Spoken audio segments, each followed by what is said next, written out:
ನಮಸ್ಕಾರ ಸ್ನೇಹಿತರೆ. ಬೆಂಗಳೂರಿನಲ್ಲಿ ಇವತ್ತು ಸ್ವಲ್ಪ ಮಳೆ ಆಯಿತು. ಬೆಂಗಳೂರಲ್ಲಿ ಆಗಿರ್ತಕ್ಕಂಥ ಮಳೆಯನ್ನು ನೋಡಿದ ತಕ್ಷಣ ನನ್ನ ಮೊಳಗುಂದಕ್ಕೆ ಒಂದು ಸ್ವಲ್ಪ ಆಗಲಿ, ನಮ್ಮ ರೈತರ ಮುಖದಲ್ಲಿ ಒಂದು ನಗು ಬರಲಿ, ಅವರಿಗೆ ಭರವಸೆ ಮೂಡಲಿ ಅಂತ ಆಸೆಪಟ್ಟೆ.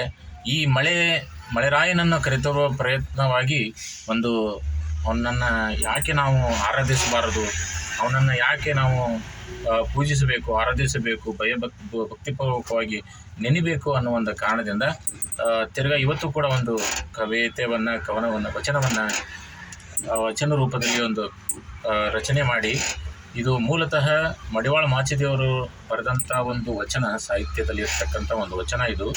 ಅದು ಏನಪ್ಪ ಅಂದರೆ, ಸುಖವೊಂದು ಕೋಟಿ ಬಂದಲ್ಲಿ ಬಸವಣ್ಣನ ನೆನೆಯುವೆ ಅನ್ನುವಂಥ ವಚನ. ಅದು ನಾನು ಸಾಹಿತ್ಯವನ್ನು ಬದಲಾವಣೆ ಮಾಡಿ ಮಳೆರಾಯನ ಮೇಲೆ ಸಾಹಿತ್ಯವನ್ನು ರಚನೆ ಮಾಡಿ ಹಾಡಲಿಕ್ಕೆ ಒಂದು ಪ್ರಯತ್ನ ಮಾಡಿದ್ದೀನಿ. ಅದರಲ್ಲಿ ಏನಾದರೂ ತಪ್ಪು ದೋಷ ನಿಮಗೆ ಕಂಡು ಬಂದಲ್ಲಿ ಸರಿಪಡಿಸಬೇಕು, ಕ್ಷಮಿಸಬೇಕು ಅಂತ ಹೇಳ್ತಾ ನನ್ನ ಹಾಡನ್ನು ಹಾಡಲಿಕ್ಕೆ, ಮಳೆರಾಯನ ಮೇಲೆ ಹಾಡಲಿಕ್ಕೆ ನಾನು ಪ್ರಯತ್ನ ಮಾಡ್ತಾಯಿದ್ದೀನಿ.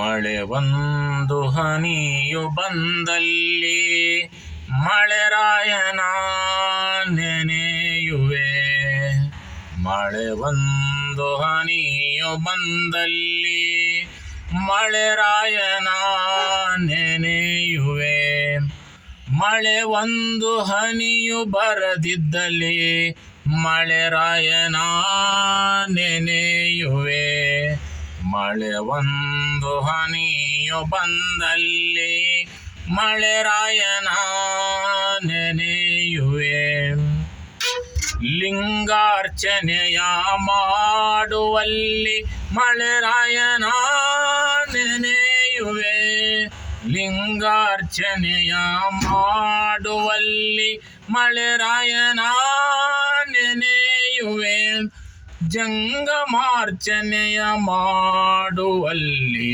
ಮಳೆರಾಯನ ನೆನೆಯುವೆ, ಜಂಗಮಾರ್ಚನೆಯ ಮಾಡುವಲ್ಲಿ ಮಳೆರಾಯನ ನೆನೆಯುವೆ, ಮಳೆ ಒಂದು ಹನಿಯು ಬಂದಲ್ಲಿ ಮಳೆರಾಯನ ನೆನೆಯುವೆ,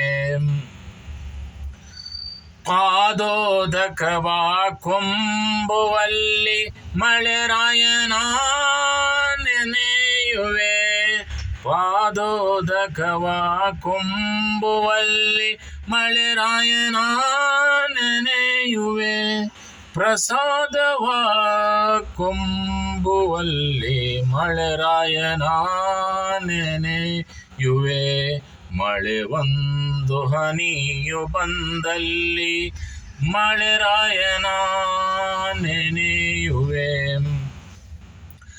ಮಳೆರಾಯ ಮಳೆರಾಯ ಎನ್ನದೆ ನನಗೆ ಮುಕ್ತಿ ಇಲ್ಲ ಎಂದು, ಮಳೆರಾಯ ಮಳೆರಾಯ ಎನ್ನದೆ ನನಗೆ ಮುಕ್ತಿ ಇಲ್ಲ ಎಂದು ನಾನು ಮಳೆರಾಯ ಎನ್ನುತ್ತಿದ್ದೆನು, ಕಾಣ ಮುನಿಪುರದ ದೇವ, ಕಾಣ ಮುನಿಪುರದ ದೇವ, ಮಳೆ ಒಂದು ಹನಿಯು ಬಂದಲ್ಲಿ ಮಳೆರಾಯನ ನೆನೆಯುವೆ, ಮಳೆ ಒಂದು ಹನಿಯು ಬಂದಲ್ಲಿ ಮಳೆರಾಯನ ನೆನೆಯುವೆ. Thank you.